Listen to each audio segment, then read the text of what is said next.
जब सृष्टि के रचयिता ब्रह्मा जी ने इस ब्रह्मांड की रचना की, उन्होंने देखा कि चारों ओर अंधकार ही अंधकार है। प्रकाश का कोई स्रोत नहीं है, न कोई ऊष्मा है।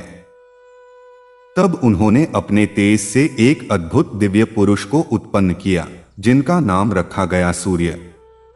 उनके शरीर से प्रकाश की अनगिनत किरणें फूट रही थीं, मानो हजारों दीपक एक साथ जल उठे हों। उनका तेज इतना प्रचंड था कि कोई भी उनकी ओर सीधे देखने का साहस नहीं कर सकता था। ब्रह्मा जी ने सूर्य को आकाश में स्थापित किया और आदेश दिया कि वे अब से लेकर सदियों तक बिना रुके बिना थके इस ब्रह्मांड को प्रकाश और ऊर्जा प्रदान करें। सूर्य देव ने अपने पिता की आज्ञा का शिरोधार्य किया और अपने रथ पर सवार होकर आकाश मार्ग पर चल पड़े। उनका रथ अद्भुत था, जिसमें 7 हरे भरे घोड़े जुटे हुए थे। ये 7 घोड़े सप्ताह के 7 दिनों के प्रतीक माने गए और इनकी लगाम थी अरुण नामक सारथी के हाथों में, जो स्वयं उषा के देवता थे। लेकिन उनके इस अद्भुत तेज और शक्ति को देखकर देवताओं में भी एक अजीब सी बेचैनी फैल गई।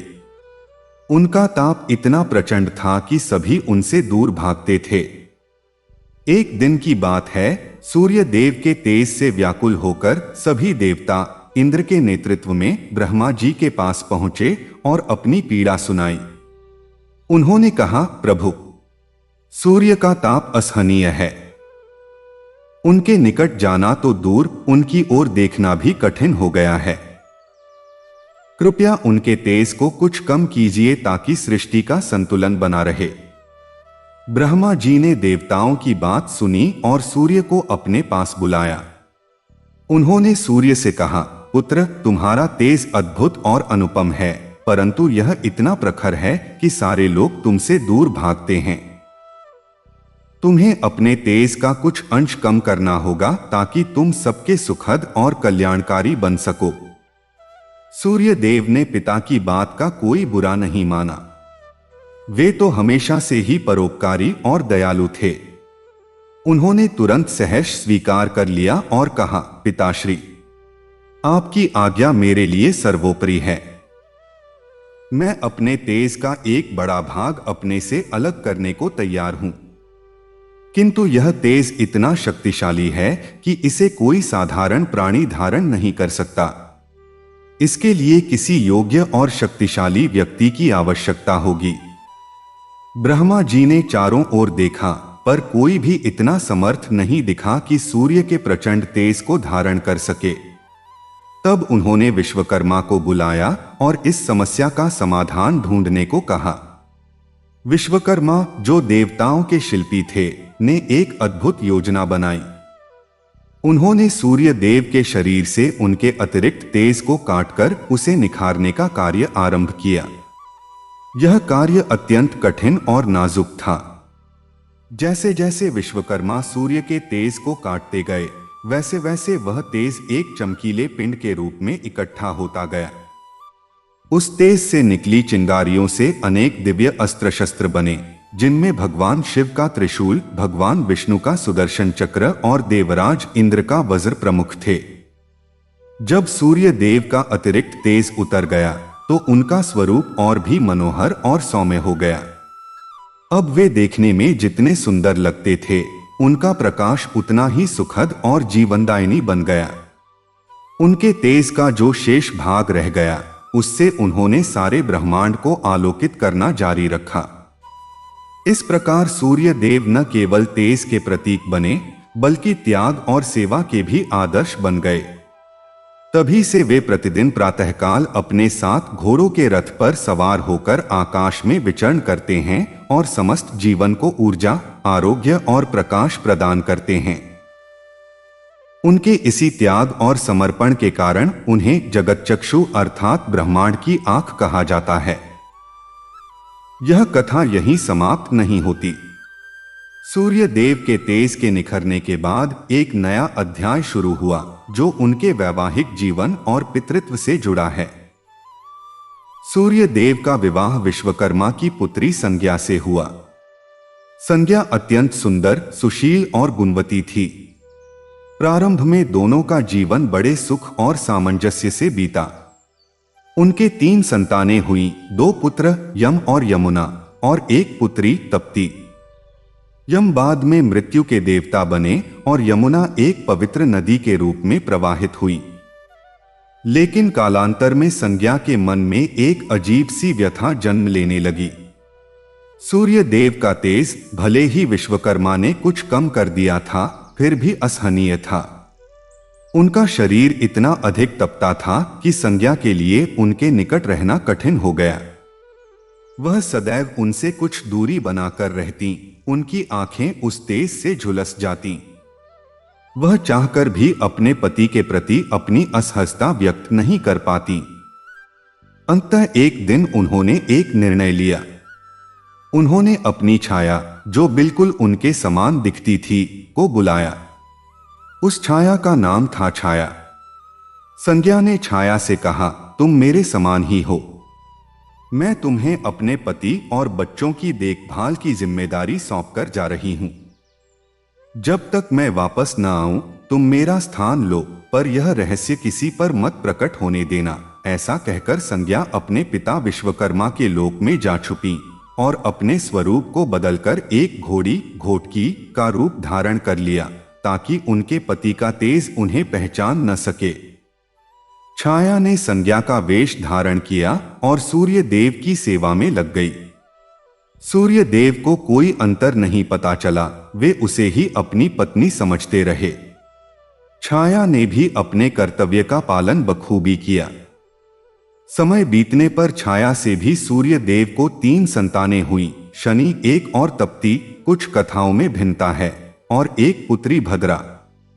शनि बड़े ही तेजस्वी और न्यायप्रिय थे, पर उनकी दृष्टि जिस पर भी पड़ती वह कष्ट भोगता।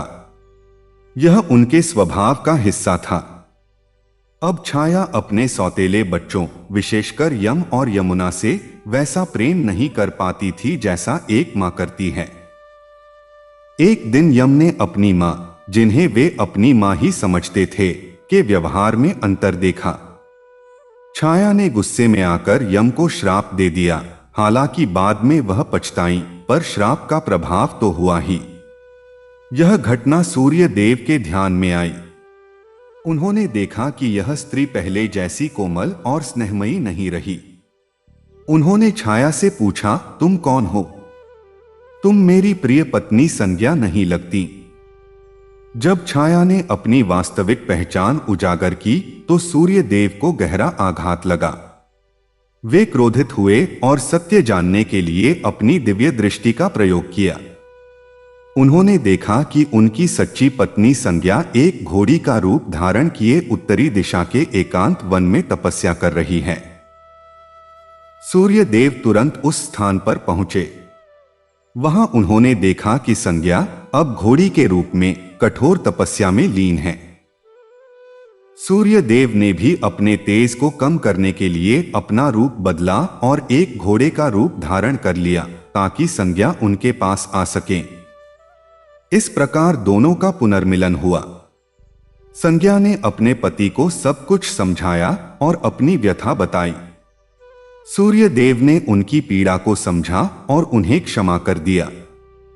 इस मिलन से 2 अश्विनी कुमारों का जन्म हुआ, जो बाद में देवताओं के वैद्य बने और नासत्य और दस्र के नाम से प्रसिद्ध हुए। वे अत्यंत सुंदर, बलशाली और आरोग्य के देवता माने गए।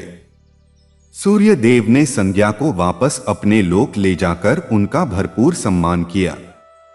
इस प्रकार सूर्य कुल का विस्तार हुआ, जिसमें यम न्याय और मृत्यु के देवता, यमुना पवित्र नदी, शनि कर्मफलदाता, तप्ती तापसी नदी और अश्विनी कुमार आरोग्य के देवता जैसे महान देवता हुए।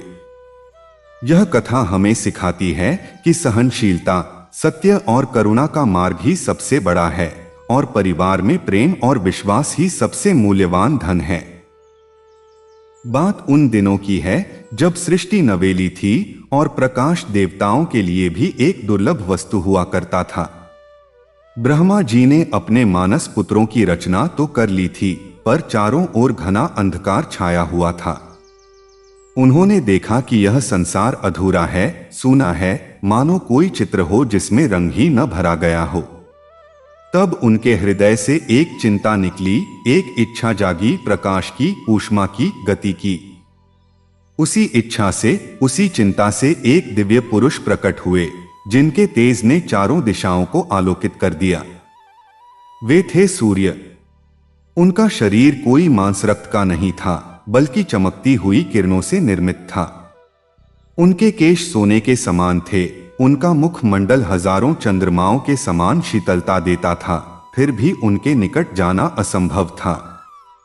उनके शरीर से निकलने वाली ऊष्मा इतनी प्रचंड थी कि देवता भी उनसे दूर रहना पसंद करते थे। जब वे चलते तो उनके पैरों के नीचे से निकलने वाली स्फुलिंगों से नए नए ग्रहों का जन्म होता। जब वे मुस्कुराते तो उनके मुख से निकली किरणें धरती पर पुष्पों के रूप में खिल जाती। ब्रह्मा जी ने उन्हें आकाश में स्थापित किया और कहा, तुम इस ब्रह्मांड के नेत्र हो। तुम्हारे बिना कोई कुछ देख नहीं सकता। तुम अनंत काल तक पूर्व से पश्चिम की ओर यात्रा करोगे, न कभी थकोगे, न कभी रुकोगे।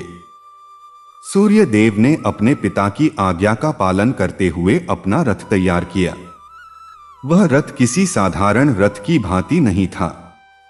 वह स्वयं प्रकाश से निर्मित था। उसके पहिए ऋतुओं के प्रतीक थे और उस पर लहराता हुआ ध्वज अग्नि के समान लाल था। उस रथ में 7 घोड़े जुटे हुए थे। ये 7 घोड़े हरे भरे, तेजस्वी और वायु से भी तीव्र गति वाले थे। ये 7 घोड़े सप्ताह के 7 दिनों के प्रतीक थे, रविवार से शनिवार तक। इन घोड़ों की लगाम थामी थी अरुण नामक सारथी ने, जो स्वयं उषा के देवता थे। अरुण का शरीर लालिमा लिए हुए था और उनके आगमन से ही रात का अंधकार छंटना शुरू हो जाता था। सूर्य देव ने अपनी यात्रा शुरू की। प्रतिदिन प्रातःकाल अरुण उनके रथ को पूर्व दिशा से निकालते और वे आकाश में विचरण करते हुए पश्चिम की ओर चले जाते। रात्रि में वे विश्राम करते, परंतु उनका तेज कभी कम नहीं होता था। उनके इस अद्भुत तेज को देखकर सभी देवता मुग्ध थे, परंतु साथ ही वे भयभीत भी रहने लगे। उनके प्रकाश में कठोरता थी, उनकी किरणों में एक आक्रामकता थी जो किसी को भी उनके निकट नहीं आने देती थी। एक दिन सभी देवता देवराज इंद्र के नेतृत्व में ब्रह्मा जी के पास पहुंचे। देवताओं ने विनम्रतापूर्वक कहा, पितामह, सूर्य देव का तेज अद्भुत है निस्संदेह, परंतु उनका ताप असहनीय हो गया है। जब वे आकाश में विचरण करते हैं तो उनकी किरणें हमारे शरीर को झुलसा देती हैं। हम उनके निकट नहीं जा सकते, उनकी स्तुति नहीं कर सकते।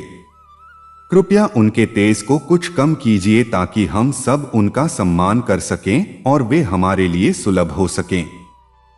ब्रह्मा जी ने देवताओं की बात सुनी और उन्हें उचित समझा। उन्होंने सूर्य देव को बुलाया और स्नेहपूर्वक समझाया, पुत्र, तुम मेरे सबसे तेजस्वी पुत्र हो। तुम्हारे बिना यह सृष्टि अधूरी है। परंतु तुम्हारा तेज इतना प्रचंड है कि देवता भी तुमसे दूर भागते हैं। एक राजा को ऐसा नहीं होना चाहिए कि उसकी प्रजा उससे डरे। तुम्हें अपने तेज का कुछ अंश कम करना होगा ताकि तुम सबके कल्याणकारी बन सको। सूर्य देव ने यह सुनकर कोई विरोध नहीं किया। वे सदैव परोपकारी और कर्तव्यनिष्ठ थे। उन्होंने कहा, पिताश्री, आपकी आज्ञा मेरे लिए शिरोधार्य है। मैं अपने तेज का कोई भी अंश त्यागने को तैयार हूं, परंतु यह तेज मेरे शरीर का अभिन्न अंग है। इसे कोई साधारण प्राणी धारण नहीं कर सकता। इसके लिए किसी विशेष व्यक्ति की आवश्यकता होगी। ब्रह्मा जी ने चारों ओर देखा, पर कोई भी ऐसा नहीं था जो सूर्य के प्रचंड तेज को धारण कर सके। तब उन्होंने विश्वकर्मा को बुलाया। विश्वकर्मा देवताओं के शिल्पी थे, जिन्होंने असंभव को भी संभव कर दिखाया था। उन्होंने सूर्य देव के शरीर का सूक्ष्म निरीक्षण किया और एक योजना बनाई। उन्होंने सूर्य देव को एक विशेष यंत्र पर बैठाया और उनके शरीर से अतिरिक्त तेज को काटने का कार्य आरंभ किया। यह कार्य अत्यंत कठिन था। जैसे जैसे विश्वकर्मा अपने उपकरणों से सूर्य के तेज को काटते, वैसे वैसे वह तेज चमकीले पिंडों के रूप में इकट्ठा होने लगा। उस तेज से निकलने वाली स्फुलिंगों से अनेक दिव्य अस्त्र शस्त्र बनने लगे। पहली स्फुलिंग से भगवान शिव का त्रिशूल बना, जो संहार की शक्ति से युक्त था। दूसरी स्फुलिंग से भगवान विष्णु का सुदर्शन चक्र बना, जो धर्म की रक्षा के लिए सदैव तत्पर रहता है। तीसरी स्फुलिंग से देवराज इंद्र का वज्र बना, जो वृत्रासुर जैसे राक्षसों का विनाश करने वाला था। इस प्रकार अनेक दिव्य अस्त्रों का निर्माण हुआ, जो आगे चलकर देवताओं के हाथों में शोभायमान हुए। जब सूर्य देव का अतिरिक्त तेज उतर गया, तो उनका स्वरूप और भी मनोहर हो गया। उनका रंग अब सुहावना सुनहरा था, उनकी किरणें अब कोमल और जीवनदायिनी हो गई थीं। अब वे देखने में जितने सुंदर लगते थे, उनका प्रकाश उतना ही सुखद अनुभव होता था। उनके तेज का जो शेष भाग रह गया, उससे उन्होंने सारे ब्रह्मांड को आलोकित करना जारी रखा। देवताओं ने राहत की सांस ली और सूर्य देव की स्तुति की।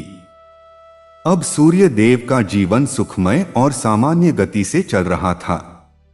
उनके प्रकाश में अब वह कठोरता नहीं थी, बल्कि एक मधुरता आ गई थी जो सभी को अपनी ओर आकर्षित करती थी। उनके इस परिवर्तन के बाद उनके वैवाहिक जीवन की भी नई शुरुआत हुई। उनका विवाह विश्वकर्मा की पुत्री संज्ञा से हुआ। संज्ञा अत्यंत सुंदर, सुशील और गुणवती थी। उसकी सुंदरता की तुलना स्वयं उषा देवी से की जाती थी। उसके केश रात के अंधकार के समान काले थे, उसकी आंखें नीलकमल के समान विशाल और गहरी थीं, और उसकी मुस्कान वसंत ऋतु के समान मनमोहक थी। प्रारंभ में दोनों का जीवन बड़े सुख और सामंजस्य से बीता। सूर्य देव अपनी पत्नी पर मोहित थे और संज्ञा भी अपने पति के तेज और प्रताप से अभिभूत थी। उनके 3 संतानें हुईं, 2 पुत्र और 1 पुत्री। पहले पुत्र का नाम रखा गया यम, जो बाद में मृत्यु के देवता बने। दूसरी संतान पुत्री थी, जिसका नाम रखा गया यमुना, जो एक पवित्र नदी के रूप में प्रवाहित हुई। तीसरी संतान पुनः पुत्री थी, जिसका नाम रखा गया तप्ती, जो तापसी नदी के रूप में विख्यात हुई। इन तीनों बच्चों के जन्म से सूर्य देव का घर आनंद से भर गया। लेकिन कालांतर में संज्ञा के मन में एक अजीब सी व्यथा जन्म लेने लगी। सूर्य देव का तेज भले ही विश्वकर्मा ने कुछ कम कर दिया था, फिर भी उसके लिए असहनीय था। उनका शरीर इतना अधिक तपता था कि संज्ञा के लिए उनके निकट रहना कठिन हो गया। वह सदैव उनसे कुछ दूरी बनाकर रहती, उनकी आंखें उस तेज से झुलस जाती। वह चाहकर भी अपने पति के प्रति अपनी असहजता व्यक्त नहीं कर पाती। वह एक आदर्श पत्नी थी और उसे यह सोचकर भी पीड़ा होती थी कि कहीं उसकी इस असहजता से उसके पति को ठेस न पहुंचे। उसने बहुत प्रयास किया, बहुत सहा, पर अंततः एक दिन उसने एक कठोर निर्णय लिया। उसने अपनी छाया को बुलाया। वह छाया उसके समान ही दिखती थी, उसी के आकार प्रकार की, उसी के वेशभूषा वाली। उस छाया का नाम था छाया। संज्ञा ने छाया से कहा, तुम मेरे समान ही हो। मैं तुम्हें अपने पति और बच्चों की देखभाल की जिम्मेदारी सौंपकर जा रही हूं। जब तक मैं वापस न आऊं, तुम मेरा स्थान लो, पर यह रहस्य किसी पर मत प्रकट होने देना। ऐसा कहकर संज्ञा अपने पिता विश्वकर्मा के लोक में जा छुपी और अपने स्वरूप को बदलकर एक घोड़ी, घोटकी का रूप धारण कर लिया, ताकि उनके पति का तेज उन्हें पहचान न सके। वह घने जंगलों में चली गई, जहां वह अपनी इच्छा से विचर सकती थी, बिना किसी के तेज से झुलसे। छाया ने संज्ञा का वेश धारण किया और सूर्य देव की सेवा में लग गई। सूर्य देव को कोई अंतर नहीं पता चला, वे उसे ही अपनी पत्नी समझते रहे।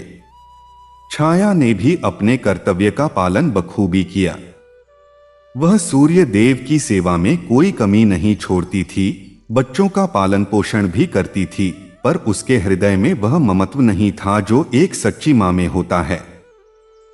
समय बीतने पर छाया से भी सूर्य देव को 3 संतानें हुई। पहली संतान थे शनि। शनि का जन्म अत्यंत विचित्र परिस्थितियों में हुआ। जब वे गर्भ में थे तो उनके पिता सूर्य के तेज ने उनके शरीर को काला कर दिया। जब वे जन्मे तो उनका रंग सांवला था और उनकी दृष्टि अत्यंत तीक्ष्ण थी। उनकी दृष्टि जिस पर भी पड़ती वह व्यक्ति कष्ट भोगता।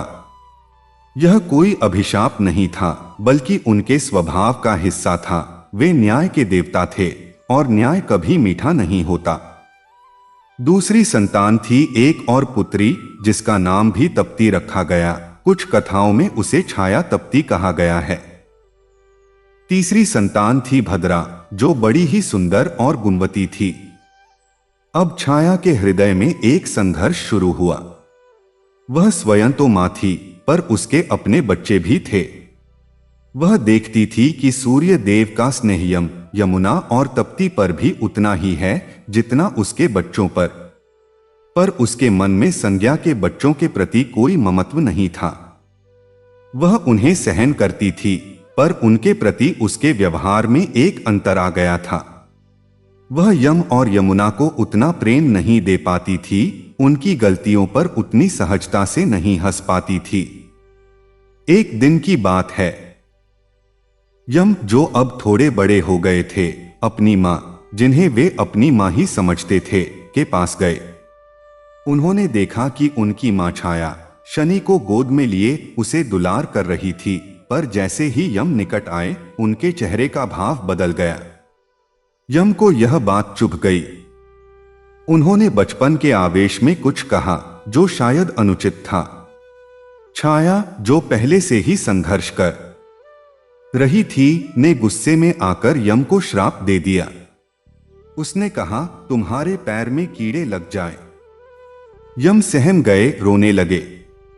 उन्हें समझ नहीं आ रहा था कि उनकी मां जो इतनी प्यारी थी आज उन पर इतना क्रोधित क्यों है। जब छाया को अपनी गलती का एहसास हुआ तो वह घबरा गई। उसने श्राप तो दे दिया था पर उसे पता था कि यह अनुचित था। उसने यम से क्षमा मांगी और श्राप को कम किया पर पूरी तरह समाप्त नहीं कर सकी। उसने कहा, तुम्हारे पैर में कीड़े तो नहीं लगेंगे पर तुम्हारा पैर घाव से भर जाएगा। और ऐसा ही हुआ। यम के पैर में एक दिन घाव हो गया जो बहुत दिनों तक नहीं भरा। यह घटना सूर्य देव के ध्यान में आई। उन्होंने देखा कि यह स्त्री पहले जैसी कोमल और स्नेहमयी नहीं रही। उन्होंने यम के घाव को देखा, यमुना की उदास आंखों को देखा और उनके मन में शंका उत्पन्न हुई। उन्होंने छाया से पूछा, तुम कौन हो? तुम मेरी प्रिय पत्नी संज्ञा नहीं लगती। तुम्हारा स्वभाव, तुम्हारा व्यवहार, सब कुछ बदल गया है। मैं सत्य जानना चाहता हूं। छाया ने बहुत देर तक चुप रहने का प्रयास किया पर अंततः उसने सब कुछ उजागर कर दिया। उसने बताया कि वह संज्ञा नहीं है बल्कि उसकी छाया है और संज्ञा ने उसे यहां छोड़कर जाने से पहले यह सब करने को कहा था। सूर्य देव को गहरा आघात लगा। उन्हें यह विश्वास ही नहीं हो रहा था कि उनकी पत्नी ने उन्हें इस तरह धोखा दिया।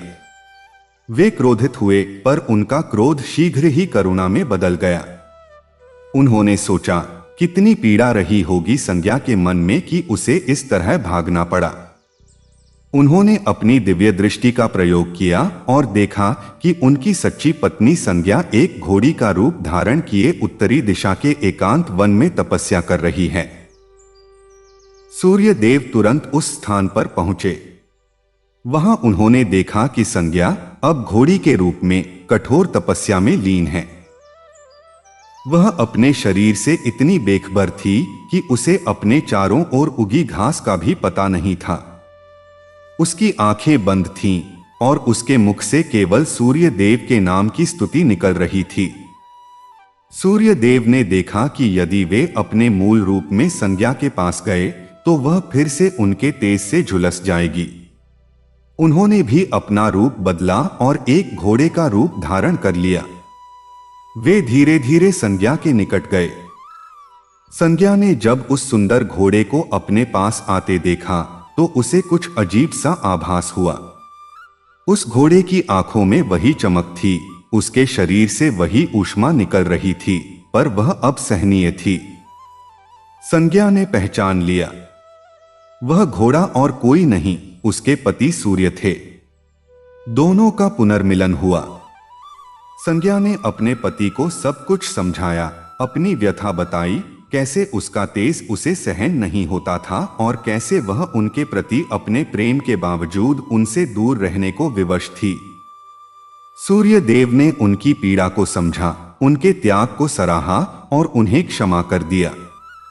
उन्होंने कहा, तुमने मेरे लिए जो किया वह अद्भुत है।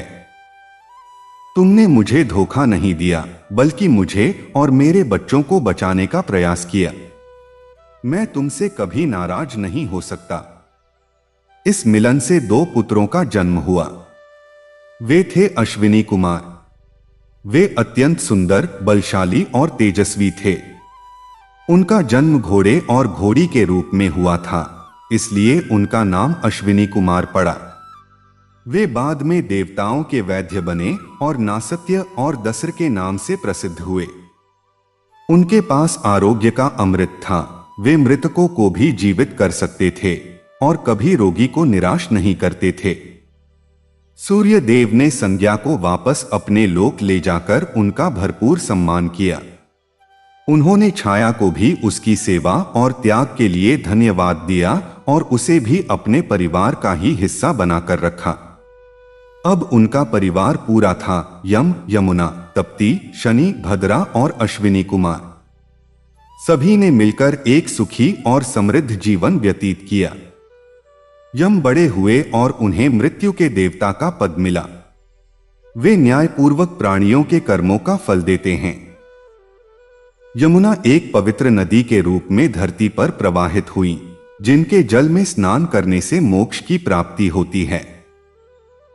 तप्ती ने उष्ण जल की नदी के रूप में अपना योगदान दिया। शनि कर्म फलदाता बने, जो अपनी कठोर दृष्टि से मनुष्यों को उनके कर्मों का सही फल देते हैं। अश्विनी कुमार देवताओं के चिकित्सक बने, जो संसार के सभी प्राणियों के रोगों का निवारण करते हैं। सूर्य देव आज भी प्रतिदिन प्रातःकाल अपने 7 घोड़ों के रथ पर सवार होकर आकाश में विचरण करते हैं। उनकी किरणें अब कठोर नहीं हैं, बल्कि मधुर और जीवनदायिनी हैं। वे अंधकार को दूर करते हैं, नई ऊर्जा का संचार करते हैं और समस्त जीवन को आरोग्य और प्रकाश प्रदान करते हैं। उनके इसी त्याग, तप और समर्पण के कारण उन्हें जगतचक्षु अर्थात ब्रह्मांड की आंख कहा जाता है और वे सदियों से पूजनीय हैं। उनकी यह कथा हमें सिखाती है कि सहनशीलता, सत्य और करुणा का मार्ग ही सबसे बड़ा है और परिवार में प्रेम और विश्वास ही सबसे मूल्यवान धन है। उनका विवाह संज्ञा से हुआ, जो न केवल रूप में बल्कि गुणों में भी अद्वितीय थीं। संज्ञा के पिता थे विश्वकर्मा, जिन्होंने स्वयं सूर्य के तेज को तराशा था। उन्होंने अपनी पुत्री को यह जानते हुए सूर्य को सौंपा था कि उनका दामाद समस्त ब्रह्मांड का नेत्र है। प्रारंभ के दिन अत्यंत सुखद थे। संज्ञा ने अपने पति के तेज में एक अद्भुत आकर्षण देखा और सूर्य ने अपनी पत्नी की कोमलता में वह शांति पाई जिसकी उन्हें कभी अनुभूति नहीं हुई थी। उनके जीवन में सबसे पहले जन्मे यम। यम का अर्थ होता है संयम। वे बचपन से ही अत्यंत गंभीर और न्यायप्रिय स्वभाव के थे। उनकी आंखों में एक गहराई थी, जैसे वे इस संसार के सभी रहस्यों को जानते हों। जब वे खेलते तो अन्य बच्चों के साथ न्यायपूर्वक खेलते और यदि कोई धोखा करता तो वे उसे कभी क्षमा नहीं करते थे। संज्ञा को उनमें अपने पति की झलक दिखती थी, वही तेज, वही अनुशासन। उसके बाद जन्मी यमुना। यमुना बिल्कुल अपनी मां के समान थीं, सुंदर, कोमल और स्नेहमयी। उनकी हंसी में एक मिठास थी जो सूर्य लोक के कठोर वातावरण को भी पिघला देती थी। वह यम से बहुत प्रेम करती थीं और यम भी अपनी इस छोटी बहन की बात कभी नहीं टालते थे। यमुना के बाद जन्मी तप्ती। तप्ती का नाम उनके स्वभाव के अनुरूप ही रखा गया था। वे थोड़ी तपी हुई सी रहती थीं, जैसे उनके भीतर एक आग जल रही हो। वे हमेशा अपने पिता के पास रहना पसंद करती थीं, उनकी किरणों में बैठकर उनसे ज्ञान प्राप्त करती थीं। संज्ञा ने इन तीनों बच्चों को अपने दूध से नहीं बल्कि अपने प्रेम से पाला। वह उनके साथ खेलती, उन्हें कहानियां सुनाती, उनके लिए स्वयं भोजन बनाती। पर धीरे धीरे उसके जीवन में एक समस्या उत्पन्न होने लगी। वह समस्या थी सूर्य देव का तेज। भले ही विश्वकर्मा ने उनके अतिरिक्त तेज को काट दिया था, फिर भी उनका शरीर एक अग्निपिंड के समान था। संज्ञा के लिए यह तेज असहनीय होता जा रहा था। जब भी वह सूर्य के निकट जाती, उसकी त्वचा जलने लगती, उसकी आंखों से आंसू बहने लगते। वह चाहकर भी उनके समीप अधिक समय तक नहीं रह पाती थी। प्रारंभ में उसने इसे अनदेखा किया। उसने सोचा यह उसका कर्तव्य है, उसे अपने पति के साथ रहना है। पर धीरे धीरे यह असहजता उसके मानसिक स्वास्थ्य को प्रभावित करने लगी। वह चिड़चिड़ी हो गई, उसकी नींद उड़ गई और वह दिन ब दिन कमजोर होती चली गई। उसने यह बात किसी से नहीं कही, न अपने पति से, न अपने पिता से, न अपने बच्चों से। वह एक आदर्श पत्नी थी और एक आदर्श पत्नी का यह कर्तव्य नहीं है कि वह अपने पति की किसी बात की शिकायत करे। वह चुप रही, पर उसका चुप रहना ही उसके भीतर एक ज्वालामुखी को जन्म दे रहा था। फिर एक दिन जब वह अकेली थी, उसने अपनी छाया को देखा। वह छाया उसके समान ही दिखती थी, उसी के आकार प्रकार की, उसी के वेशभूषा वाली। उस छाया का नाम था छाया। संज्ञा ने उससे कहा, तुम कौन हो? छाया ने उत्तर दिया, मैं तुम हो। मैं तुम्हारा ही एक अंश हूं जो सदा तुम्हारे साथ चलता है। संज्ञा ने कहा, यदि तुम मैं ही हो तो क्या तुम मेरा स्थान ले सकती हो? क्या तुम मेरे पति की सेवा कर सकती हो, मेरे बच्चों का पालन कर सकती हो?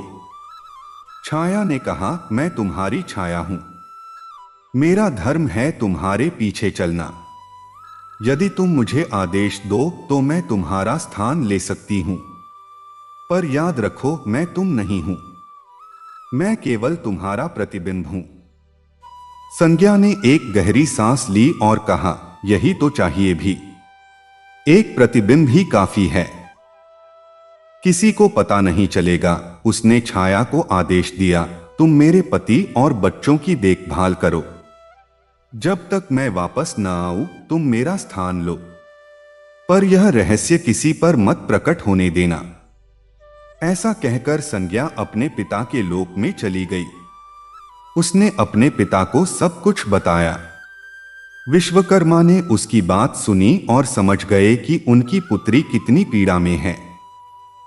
उन्होंने कहा, पुत्री, तुमने सही किया। कुछ समय के लिए विश्राम करो। जब तुम तैयार होगी तब लौटना।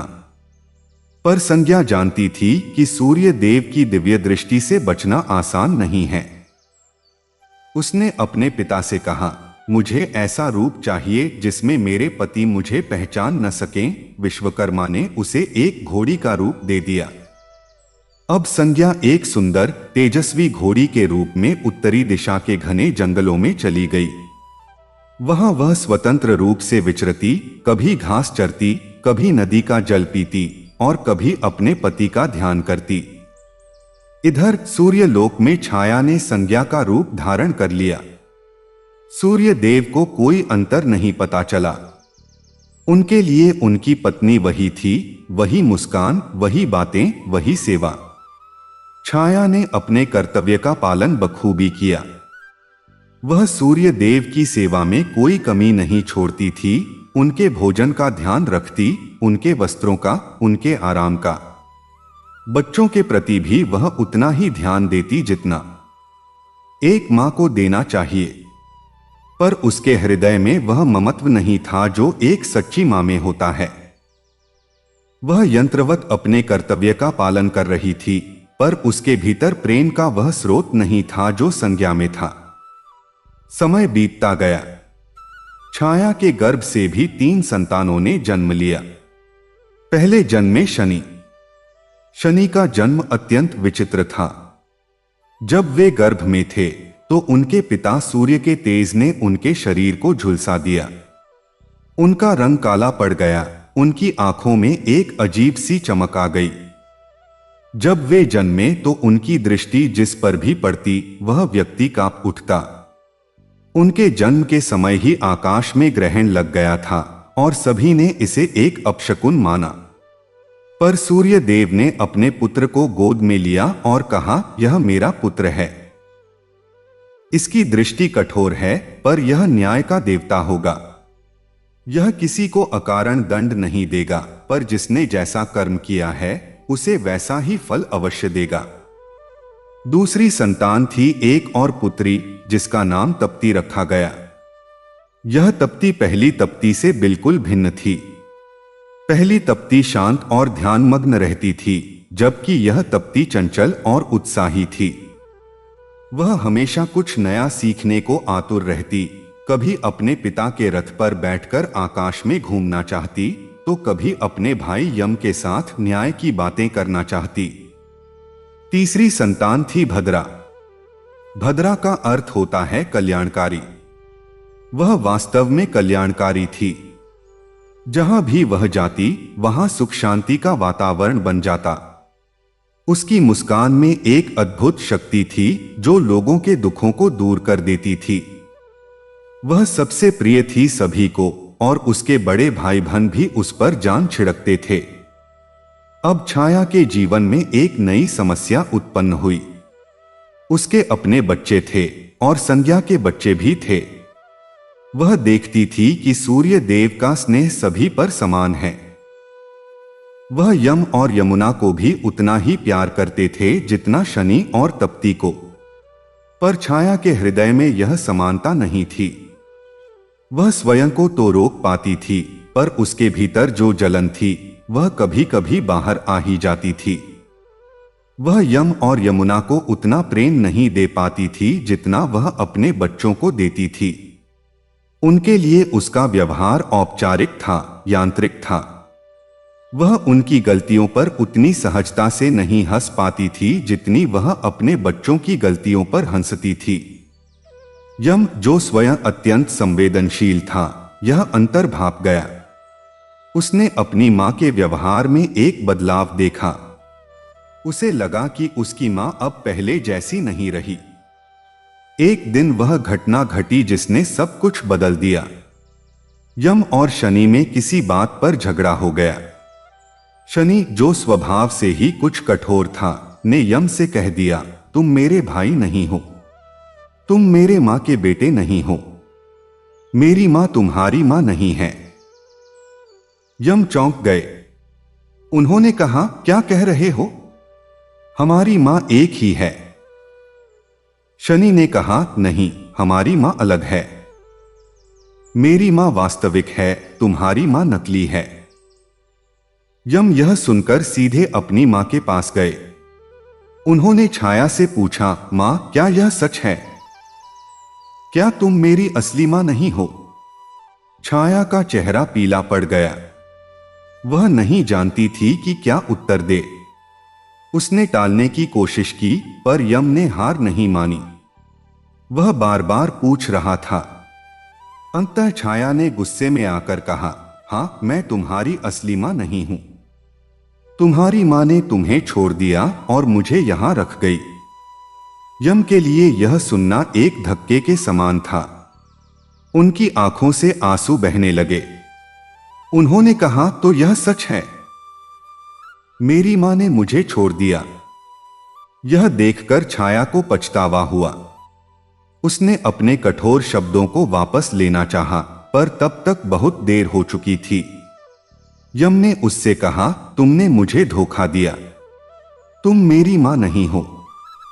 यह सुनकर छाया का क्रोध फिर से भड़क उठा।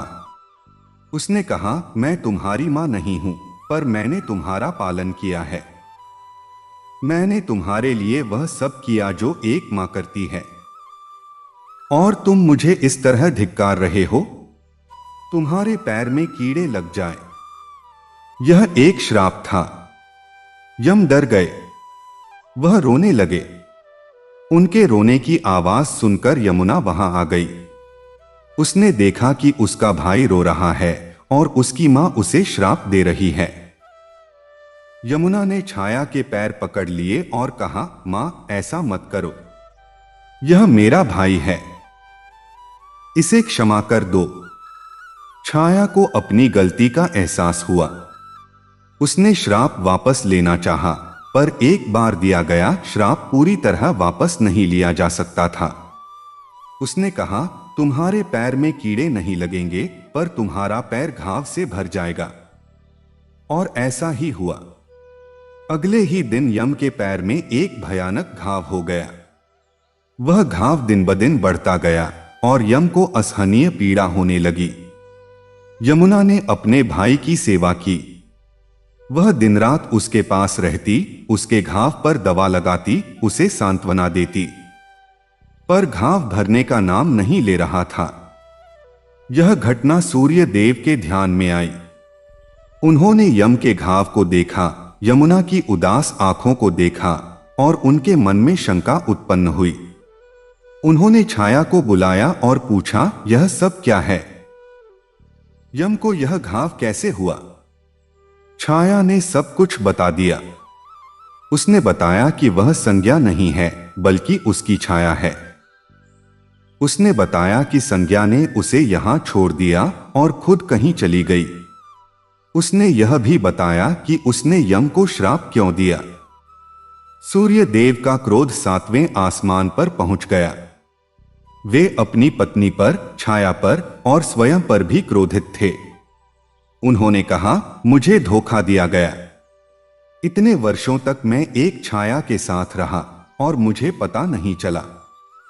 मैं कैसा पति हूं कि मुझे अपनी पत्नी की पीड़ा का पता नहीं चला। उन्होंने तुरंत अपनी दिव्य दृष्टि का प्रयोग किया और संज्ञा को खोजना शुरू किया। उन्होंने देखा कि उनकी प्रिय पत्नी उत्तरी दिशा के घने जंगलों में एक घोड़ी का रूप धारण किए घूम रही है। वह बिल्कुल अकेली थी, निर्जन वन में, केवल अपने पति के ध्यान में लीन। सूर्य देव तुरंत उस स्थान की ओर चल पड़े। वे अपने रथ पर सवार होकर उत्तरी दिशा की ओर बढ़े। जैसे जैसे वे निकट पहुंचे, उन्होंने अपने तेज को कम कर लिया, क्योंकि वे नहीं चाहते थे कि संज्ञा फिर से जले। उन्होंने अपना रूप बदला और एक सुंदर, तेजस्वी घोड़े का रूप धारण कर लिया। वह घोड़ा धीरे धीरे उस घोड़ी के पास पहुंचा। घोड़ी ने उसे देखा और उसके हृदय में एक अजीब सी पहचान सी जागी। उसने उस घोड़े की आंखों में देखा और उन आंखों में उसे अपने पति की आंखें दिखीं। उसने उस घोड़े के शरीर से निकलने वाली ऊष्मा को महसूस किया और वह ऊष्मा अब सहनीय थी, सुखद थी। संज्ञा ने अपना घोड़ी का रूप त्याग दिया और अपने वास्तविक रूप में आ गई। सूर्य ने भी अपना घोड़े का रूप त्याग दिया और अपने वास्तविक रूप में आ गए। दोनों एक दूसरे के सामने खड़े थे, आंसुओं के साथ। सूर्य ने कहा, संज्ञा, तुमने यह सब क्यों किया? तुमने मुझसे क्यों नहीं कहा? संज्ञा ने कहा, मैं तुमसे कैसे कहती? तुम्हारा तेज, तुम्हारा प्रताप, यह सब तुम्हारा स्वभाव है। मैं तुमसे यह कैसे कह सकती थी कि तुम्हारा स्वभाव मुझे पीड़ा देता है? मैं नहीं चाहती थी कि तुम अपने स्वभाव के लिए दुखी हो। सूर्य ने कहा, तुमने मेरे लिए बहुत कुछ सहा। मुझे खेद है कि मैं तुम्हारी पीड़ा को समझ नहीं सका, पर अब मैं समझ गया हूं। मैं अपने तेज को और भी नियंत्रित करूंगा। तुम मेरे पास लौट आओ। संज्ञा ने कहा, मैं तुम्हारे साथ चलूंगी। पर हमारे बच्चे, उनका क्या हुआ? सूर्य ने उसे सब कुछ बताया, छाया के बारे में, शनि और अन्य बच्चों के बारे में और यम को दिए गए श्राप के बारे में। संज्ञा को बहुत दुख हुआ। उसने कहा, मैं अपने बच्चों के पास लौटना चाहती हूं और मैं छाया को भी धन्यवाद देना चाहती हूं कि उसने इतने वर्षों तक मेरा स्थान संभाला। इस मिलन से 2 पुत्रों ने जन्म लिया, अश्विनी कुमार। उनका जन्म घोड़े और घोड़ी के रूप में हुआ था, इसलिए वे अश्विनी कुमार कहलाए। वे अत्यंत सुंदर, तेजस्वी और बलशाली थे। उनके जन्म के समय ही आकाश में देवताओं ने पुष्प वर्षा की और अप्सराओं ने नृत्य किया। सभी ने उनका स्वागत किया। अश्विनी कुमारों में एक विशेष गुण था, वे रोगों को दूर कर सकते थे, वे मृतकों को भी जीवित कर सकते थे। उनके स्पर्श मात्र से व्यक्ति निरोग हो जाता था। उनके पास आरोग्य का अमृत था और वे कभी किसी को निराश नहीं करते थे। वे बाद में देवताओं के वैद्य बने और नासत्य और दस्र के नाम से प्रसिद्ध हुए। सूर्य और संज्ञा सूर्य लोक लौट आए। वहां छाया उनकी प्रतीक्षा कर रही थी। संज्ञा ने छाया को गले लगाया और कहा, तुमने मेरा स्थान बहुत अच्छे से संभाला, मैं तुम्हारी आभारी हूं। छाया ने कहा, मैंने अपना कर्तव्य निभाया, पर मुझसे गलती हुई, मैंने यम को श्राप दिया। संज्ञा ने कहा, वह अतीत है, अब हम सब मिलकर रहेंगे। सूर्य ने यम को बुलाया और उसके घाव को देखा। उन्होंने अश्विनी कुमारों से कहा, तुम देवताओं के वैद्य हो, अपने भाई का इलाज करो। अश्विनी कुमारों ने अपनी जड़ी बूटियों और मंत्रों से यम के घाव को ठीक कर दिया। यम ने छाया को क्षमा कर दिया और छाया ने यम से क्षमा मांगी। परिवार में फिर से शांति आ गई। अब यह परिवार पूरा था, सूर्य और संज्ञा, छाया और उनके सभी बच्चे, यम, यमुना, तप्ती, दोनों, शनि, भद्रा और अश्विनी कुमार। सभी ने मिलकर एक सुखी जीवन व्यतीत किया। समय बीतता गया। यम बड़े हुए और उन्हें मृत्यु के देवता का पद मिला। वे धर्मराज कहलाए। उनका कार्य था प्राणियों के कर्मों का लेखा जोखा रखना और उन्हें उनके कर्मों के अनुसार फल देना। उनके पास एक लेखा पुस्तक थी जिसमें हर प्राणी के प्रत्येक कर्म का लेखा था। वे अत्यंत न्यायप्रिय थे और कभी किसी के साथ अन्याय नहीं करते थे। यमुना एक पवित्र नदी के रूप में धरती पर प्रवाहित हुई। उनका जल अत्यंत पवित्र माना जाता है।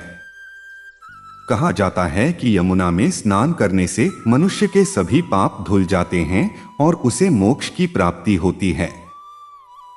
वे अपने भाई यम से बहुत प्रेम करती थीं और यम ने उन्हें वरदान दिया कि जो भी उनके जल में स्नान करेगा उसे मृत्यु का भय नहीं रहेगा। तप्ती ने भी एक नदी के रूप में अवतार लिया। उनका जल गर्म था और उसमें स्नान करने से रोग दूर होते थे।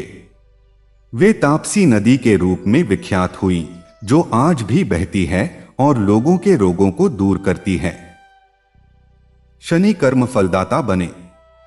उनका कार्य था लोगों को उनके कर्मों का फल देना। वे अत्यंत कठोर देवता माने जाते हैं, पर वास्तव में वे अत्यंत न्यायप्रिय हैं। उनकी दृष्टि जिस पर भी पड़ती है वह व्यक्ति अपने कर्मों के अनुसार फल भोगता है।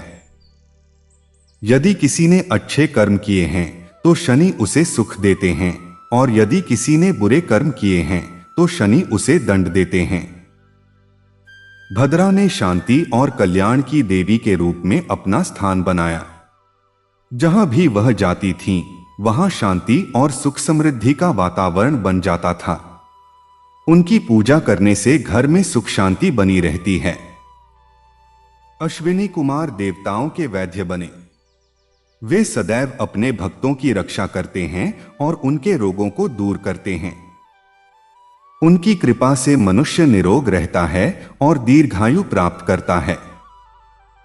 सूर्य देव आज भी प्रतिदिन प्रातःकाल अपने रथ पर सवार होकर आकाश में विचरण करते हैं। उनके रथ में 7 घोड़े जुटे हुए हैं। गायत्री, बृहति, उष्णिक, जगति, त्रिष्टुप, अनुष्टुप और पंक्ति ये 7 छंदों के प्रतीक हैं। उनके सारथी अरुण आज भी उनकी लगाम थामे हुए हैं और उनके आगमन से अंधकार दूर होता है। उनकी किरणें अब कठोर नहीं हैं, वे अब कोमल और मधुर हैं। प्रातःकाल की पहली किरण धरती पर सोने के समान बिखरती है और उसे देखकर मन प्रसन्न हो जाता है। वह किरण हमें बताती है कि अंधकार के बाद प्रकाश अवश्य आता है और हर सुबह एक नई शुरुआत का प्रतीक है। सूर्य देव की यह कथा केवल एक देवता की कहानी नहीं है, यह हमारे अपने जीवन की कहानी है। हम सबके भीतर एक सूर्य है, हमारा अपना तेज, हमारी अपनी प्रतिभा। पर कभी कभी हमारा यह तेज इतना प्रचंड हो जाता है कि हम अपने निकटतम लोगों को भी जला सकते हैं। तब हमें अपने तेज को कम करना सीखना चाहिए ताकि हम सबके कल्याणकारी बन सकें। यह कथा हमें यह भी सिखाती है कि प्रेम में त्याग आवश्यक है। संज्ञा ने अपने पति के प्रति प्रेम के कारण अपने सुख का त्याग किया। उसने अपने पति को दुखी न करने के लिए स्वयं दुख सहना स्वीकार किया। यह त्याग ही सच्चे प्रेम की पहचान है। यह कथा हमें क्षमा का पाठ भी सिखाती है। सूर्य ने संज्ञा को क्षमा किया, संज्ञा ने छाया को क्षमा किया और यम ने छाया को क्षमा किया। क्षमा के बिना परिवार में शांति नहीं रह सकती। यह कथा हमें न्याय का पाठ भी सिखाती है। शनि और यम हमें बताते हैं कि हमारे कर्मों का फल हमें अवश्य मिलता है, चाहे वह अच्छा हो या बुरा, हमें अपने कर्मों का परिणाम भोगना ही पड़ता है। और अंततः यह कथा हमें आशा का पाठ सिखाती है। हर अंधकार के बाद प्रकाश आता है, हर कठिनाई के बाद सुख आता है। सूर्य देव प्रतिदिन उदय होते हैं और हमें यह संदेश देते हैं कि जीवन निरंतर चलता रहता है और हर नया दिन एक नया अवसर है। इस प्रकार सूर्य देव की यह कथा सदियों से चली आ रही है और सदियों तक चलती रहेगी। यह कथा हमारे जीवन का अभिन्न अंग है, हमारी संस्कृति का आधार है और हमारी आस्था का प्रतीक है। जब तक सूर्य इस ब्रह्मांड को प्रकाशित करता रहेगा, तब तक यह कथा जीवित रहेगी। बहुत समय पहले की बात है, जब सृष्टि की रचना हो चुकी थी और धरती पर जीवन धीरे धीरे फैलने लगा था, तब देवताओं और ऋषियों को यह चिंता होने लगी कि संसार में प्रकाश और ऊर्जा का स्थायी स्रोत कौन होगा, क्योंकि बिना प्रकाश के न दिन होता है, न ऋतुएं बदलती हैं, न ही जीवन का क्रम चलता है। उसी समय आकाश में एक दिव्य तेज प्रकट हुआ। वह तेज इतना प्रबल था कि देवता भी कुछ क्षणों तक अपनी आंखें नहीं खोल पाए। धीरे धीरे जब प्रकाश शांत हुआ, तब सभी ने देखा कि उस दिव्य तेज के मध्य एक तेजस्वी देव विराजमान हैं। उनके शरीर से निकलने वाली किरणें पूरे ब्रह्मांड को प्रकाशित कर रही थीं। वही थे सूर्य देव। सूर्य देव को देवताओं में विशेष स्थान मिला, क्योंकि वे केवल प्रकाश ही नहीं देते थे बल्कि समस्त प्राणियों को जीवन देने वाली ऊर्जा भी प्रदान करते थे। कहा जाता है कि उनका जन्म महर्षि कश्यप और माता अदिति से हुआ था। जब उनका जन्म हुआ, तब आकाश में अद्भुत प्रकाश फैल गया था। देवताओं ने उस दिन को अत्यंत शुभ माना। उस समय से ही सूर्य देव को जगत का पालन करने वाला देव माना जाने लगा। सूर्य देव का तेज इतना प्रबल था कि उनकी ओर सीधे देख पाना भी कठिन था। उनका रथ 7 घोड़ों द्वारा खींचा जाता था, जो 7 रंगों और 7 दिनों का प्रतीक माने जाते हैं। उस रथ को चलाने वाले अरुण थे, जो स्वयं भी अत्यंत तेजस्वी थे। हर सुबह जब पूर्व दिशा में लालिमा फैलती है, तो ऐसा लगता है मानो सूर्य देव अपने रथ पर बैठकर आकाश की यात्रा आरंभ कर रहे हों। धरती पर रहने वाले लोग सूर्य देव को अपने जीवन का आधार मानते थे। किसान उनके प्रकाश से अपनी फसल उगाते थे। ऋषिमुनि उनके उदय के समय ध्यान और साधना करते थे। प्राचीन काल में लोग सुबह उठकर सबसे पहले सूर्य देव को जल अर्पित करते थे और उनसे प्रार्थना करते थे कि वे संसार को प्रकाश और ऊर्जा से भर दें।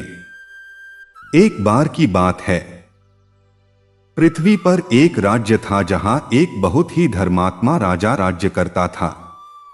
वह राजा प्रतिदिन सूर्योदय से पहले उठ जाता था और नदी के किनारे जाकर सूर्य देव को जल अर्पित करता था। वह यह मानता था कि सूर्य देव की कृपा से ही उसके राज्य में सुख समृद्धि बनी हुई है। उसके राज्य में लोग खुश रहते थे, फसलें अच्छी होती थीं और कोई भी भूखा नहीं सोता था। लेकिन उसी राज्य में एक व्यक्ति था जो सूर्य देव की शक्ति पर विश्वास नहीं करता था। वह हमेशा लोगों से कहता था कि सूर्य तो केवल एक अग्नि का गोला है, इसमें कोई दिव्यता नहीं है। धीरे धीरे कुछ लोग उसकी बातों में आने लगे। उन्हें लगने लगा कि शायद सूर्य देव की पूजा करना केवल एक परंपरा है। एक दिन उस व्यक्ति ने राजा के सामने भी यही बात कह दी। उसने कहा कि यदि सूर्य देव इतने शक्तिशाली हैं, तो वे स्वयं आकर यह क्यों नहीं बताते कि वे देवता हैं। राजा ने शांत स्वर में कहा कि देवता अपने अस्तित्व को सिद्ध करने के लिए मनुष्यों के सामने नहीं आते। वे अपने कार्यों से ही संसार को दिखाते हैं कि वे कितने महान हैं। उस रात उस व्यक्ति को एक अजीब सपना आया। उसने देखा कि पूरा आकाश अंधकार से भर गया है, कहीं भी प्रकाश नहीं है। पेड़ पौधे मुरझा गए हैं, नदियां सूखने लगी हैं और लोग भयभीत होकर इधर उधर भाग रहे हैं। तभी अचानक आकाश में एक तेजस्वी प्रकाश प्रकट हुआ। वह सूर्य देव थे। सूर्य देव ने उससे कहा कि यदि मैं केवल अग्नि का गोला हूं, तो फिर यह संसार मेरे बिना कैसा लगेगा, यह देख लो। जैसे ही उन्होंने अपनी किरणें समेट लीं, पूरा संसार अंधकार में डूब गया। वह व्यक्ति भय से कांपने लगा। उसने समझ लिया कि सूर्य देव केवल प्रकाश ही नहीं, बल्कि जीवन का आधार भी हैं। अगली सुबह जब वह जागा, तो तुरंत नदी के किनारे गया और सूर्य देव को प्रणाम किया। उसने राजा से भी क्षमा मांगी और कहा कि अब उसे सूर्य देव की महिमा समझ में आ गई है। समय बीतता गया और सूर्य देव की महिमा पूरे संसार में फैलती गई। ऋषिमुनि उनकी स्तुति में मंत्रों का उच्चारण करते थे। कहा जाता है कि जो व्यक्ति सच्चे मन से सूर्य देव की उपासना करता है, उसके जीवन से अंधकार दूर हो जाता है। एक और कथा भी प्रचलित है। एक बार एक गरीब ब्राह्मण था जो अत्यंत निर्धन था। उसके पास खाने के लिए भी पर्याप्त भोजन नहीं होता था। फिर भी वह हर सुबह सूर्य देव को जल अर्पित करता था और उनसे प्रार्थना करता था। लोग उसका मजाक उड़ाते थे और कहते थे कि केवल पूजा करने से कोई धनी नहीं बनता। लेकिन वह ब्राह्मण अपनी भक्ति में अडिग रहा। एक दिन जब वह नदी के किनारे सूर्य देव को जल अर्पित कर रहा था, तब अचानक उसके सामने एक वृद्ध व्यक्ति प्रकट हुआ। उस वृद्ध ने उससे कहा कि तुम्हारी भक्ति से सूर्य देव प्रसन्न हैं। वृद्ध ने उसे एक छोटा सा पात्र दिया और कहा कि इसमें हर दिन थोड़ा सा जल भरकर सूर्य देव को अर्पित करना। ब्राह्मण ने वैसा ही किया। धीरे धीरे उसके जीवन में परिवर्तन आने लगा। उसके घर में सुख समृद्धि आने लगी। उसकी गरीबी दूर हो गई और उसका परिवार खुश रहने लगा। लोगों को आश्चर्य हुआ कि यह सब कैसे हुआ। तब ब्राह्मण ने कहा कि यह सब सूर्य देव की कृपा से हुआ है। यदि कोई सच्चे मन से उनकी आराधना करता है, तो वे कभी उसे निराश नहीं करते। सूर्य देव को न्याय और सत्य का प्रतीक भी माना जाता है। कहा जाता है कि उनकी किरणें हर जगह पहुंचती हैं और कुछ भी उनसे छिपा नहीं रहता। इसलिए प्राचीन काल में लोग सत्य बोलने की शपथ सूर्य देव के नाम पर लेते थे। समय के साथ साथ सूर्य देव की पूजा की परंपरा और भी मजबूत होती गई। भारत में कई स्थानों पर उनके भव्य मंदिर बनाए गए। लोग विशेष पर्वों पर सूर्य देव की पूजा करते हैं। मकर संक्रांति और छठ जैसे पर्वों में सूर्य देव को विशेष रूप से अर्घ्य दिया जाता है। छठ पर्व के समय भक्त नदी या तालाब के किनारे खड़े होकर डूबते और उगते सूर्य को अर्घ्य देते हैं।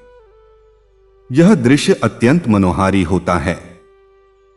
हजारों लोग एक साथ सूर्य देव की स्तुति करते हैं और उनसे अपने परिवार की सुख समृद्धि की प्रार्थना करते हैं। सूर्य देव केवल देवताओं के देव ही नहीं हैं, बल्कि प्रकृति के भी संरक्षक हैं। उनकी किरणों से ही धरती पर जीवन संभव है। पेड़ पौधे उनसे ऊर्जा प्राप्त करते हैं और वही ऊर्जा भोजन के रूप में मनुष्यों और जीवों तक पहुंचती है। कहा जाता है कि जब भी संसार में अंधकार बढ़ता है, सूर्य देव अपनी किरणों से उसे दूर कर देते हैं। इसलिए उन्हें आशा और प्रकाश का प्रतीक माना जाता है। आज भी जब सुबह सूरज उगता है और उसकी पहली किरण धरती को छूती है, तो ऐसा लगता है मानो सूर्य देव स्वयं संसार को आशीर्वाद दे रहे हों। उनकी किरणें हमें यह याद दिलाती हैं कि चाहे कितनी भी कठिनाई क्यों न हो, हर अंधेरी रात के बाद एक उजली सुबह अवश्य आती है। जो व्यक्ति प्रतिदिन सूर्य देव को प्रणाम करता है, उसके जीवन में ऊर्जा, सकारात्मकता और साहस बना रहता है। सूर्य देव हमें सिखाते हैं कि हमें भी उनके समान निरंतर अपने कर्तव्य का पालन करना चाहिए और संसार को प्रकाश देने का प्रयास करना चाहिए। इसीलिए प्राचीन ऋषियों ने कहा है कि सूर्य केवल आकाश में चमकने वाला तारा नहीं है, बल्कि वह जीवन, ऊर्जा और आशा का प्रतीक है। जो व्यक्ति उनके महत्व को समझता है, उसके जीवन में कभी अंधकार नहीं रहता। और जब भी कोई भक्त सच्चे मन से सूर्य देव का स्मरण करता है, तो उनकी किरणें उस भक्त के जीवन को प्रकाश और सुख से भर देती हैं। यही सूर्य देव की अनंत महिमा है, जो सदियों से संसार को प्रकाशमान कर रही है और आगे भी करती रहेगी। बहुत प्राचीन समय की बात है, जब धरती पर जीवन तो था, लेकिन मनुष्यों के हृदय में अभी भी बहुत सी शंकाएं और अज्ञान था। उस समय ऋषिमुनि जंगलों में तपस्या करते थे और प्रकृति के रहस्यों को समझने का प्रयास करते थे। वे जानते थे कि इस संसार का संचालन किसी महान शक्ति के द्वारा हो रहा है, जो सबको जीवन देती है और सबकी रक्षा करती है। धीरे धीरे उन्होंने अनुभव किया कि आकाश में उदित होने वाला तेजस्वी प्रकाश, जो हर सुबह अंधकार को दूर कर देता है, वही इस संसार के जीवन का आधार है। वही सूर्य हैं, जिन्हें देवताओं में अत्यंत महान स्थान प्राप्त है। जब सुबह का समय होता है और पूर्व दिशा में हल्की लालिमा फैलती है, तब ऐसा लगता है जैसे आकाश के द्वार खुल रहे हों और उस द्वार से एक दिव्य रथ धीरे धीरे आगे बढ़ रहा हो। उस रथ पर विराजमान है सूर्य देव, जिनका तेज इतना प्रबल है कि समस्त आकाश उनके प्रकाश से चमक उठता है। उनका रथ 7 घोड़ों द्वारा खींचा जाता है। ये 7 घोड़े केवल घोड़े ही नहीं, बल्कि 7 रंगों और 7 दिनों के प्रतीक माने जाते हैं। उनका सारथी अरुण है, जो प्रातःकाल की लालिमा के रूप में दिखाई देता है। सूर्य देव के बिना संसार की कल्पना भी नहीं की जा सकती।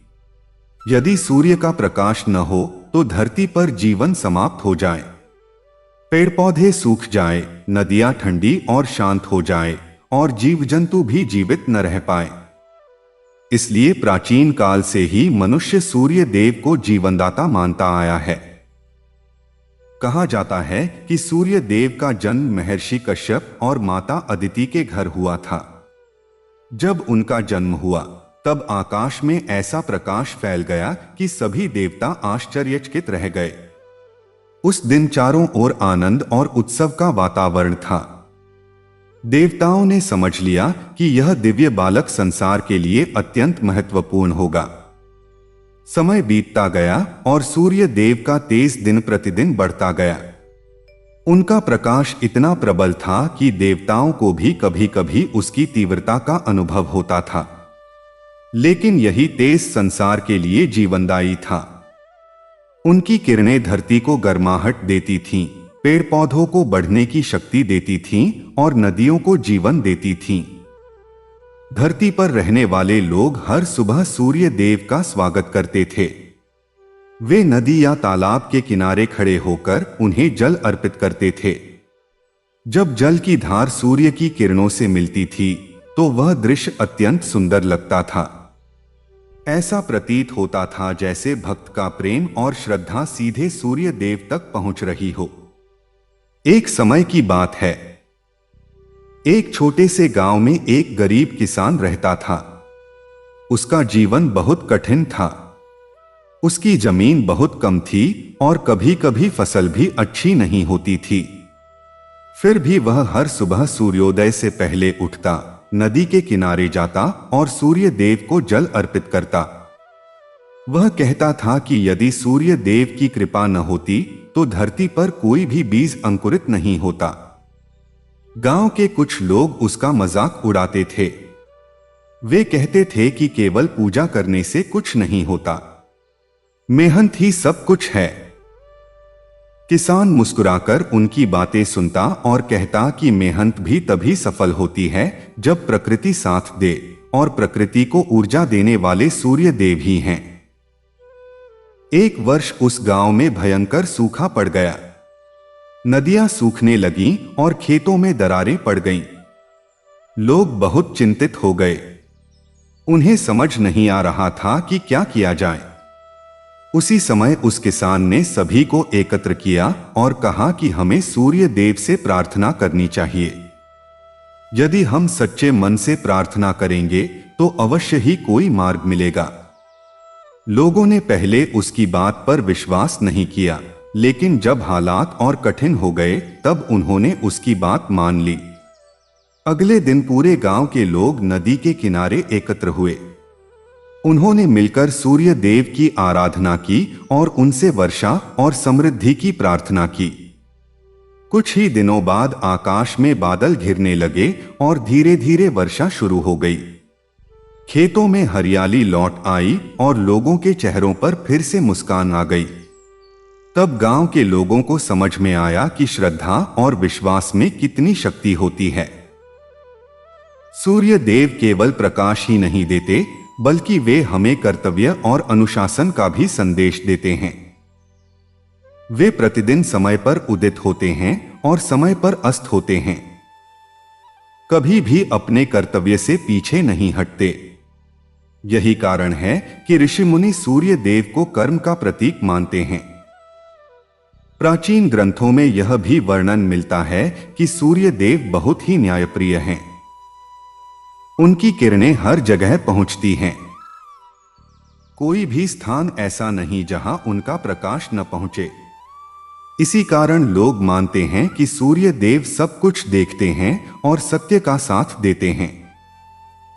एक बार एक राजा था जो बहुत शक्तिशाली था, लेकिन वह अहंकारी भी हो गया था। उसे लगता था कि उसकी शक्ति के आगे कोई नहीं टिक सकता। एक दिन उसने कहा कि मैं सूर्य से भी अधिक शक्तिशाली हूं, क्योंकि मेरे आदेश से हजारों सैनिक चल पड़ते हैं। उस रात उसे एक स्वप्न आया। उसने देखा कि आकाश में सूर्य का प्रकाश गायब हो गया है और पूरा संसार अंधकार में डूब गया है। लोग भयभीत होकर रो रहे हैं, पशु पक्षी चुप हो गए हैं और पेड़ पौधे मुरझा रहे हैं। तभी एक तेजस्वी स्वर गूंजा कि यदि सूर्य का प्रकाश न हो तो तुम्हारी सारी शक्ति भी व्यर्थ है।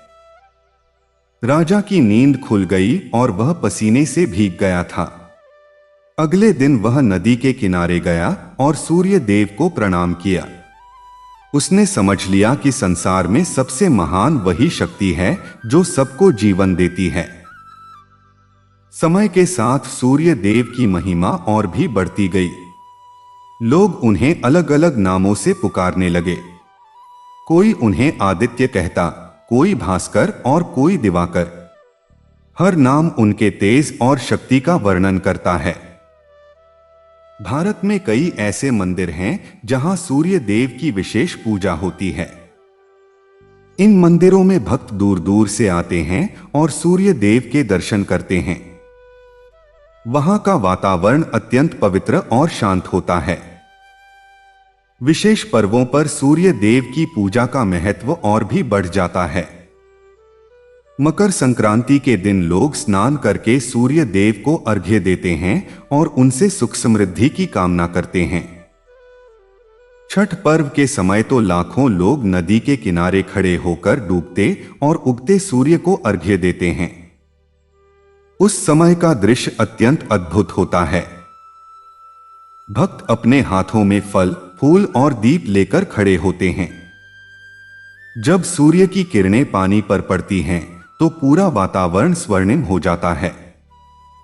ऐसा लगता है जैसे स्वयं सूर्य देव अपने भक्तों को आशीर्वाद देने के लिए सामने खड़े हों। सूर्य देव हमें यह भी सिखाते हैं कि जीवन में निरंतर आगे बढ़ते रहना चाहिए। जैसे सूर्य कभी रुकते नहीं, वैसे ही हमें भी अपने कर्तव्यों को निभाते रहना चाहिए। चाहे रास्ता कितना भी कठिन क्यों न हो, हमें अपने लक्ष्य की ओर बढ़ते रहना चाहिए। जब भी सुबह की पहली किरण धरती को छूती है तो वह केवल प्रकाश ही नहीं लाती, बल्कि नई आशा और नई ऊर्जा भी लाती है। वह हमें यह याद दिलाती है कि हर अंधेरी रात के बाद एक उजली सुबह अवश्य आती है। इसी विश्वास के साथ लाखों लोग हर सुबह सूर्य देव को प्रणाम करते हैं और उनसे अपने जीवन में प्रकाश और सफलता की कामना करते हैं। उनकी भक्ति और श्रद्धा यह दर्शाती है कि सूर्य केवल आकाश में चमकने वाला तारा नहीं है, बल्कि वह जीवन का आधार और आशा का प्रतीक है। और जब भी कोई भक्त सच्चे मन से सूर्य देव का स्मरण करता है तो ऐसा माना जाता है कि उनकी किरणें उस भक्त के जीवन में सुख, शांति और समृद्धि भर देती हैं। यही सूर्य देव की अनंत महिमा है जो युगों युगों से संसार को प्रकाश और जीवन देती आ रही है और सदा देती रहेगी।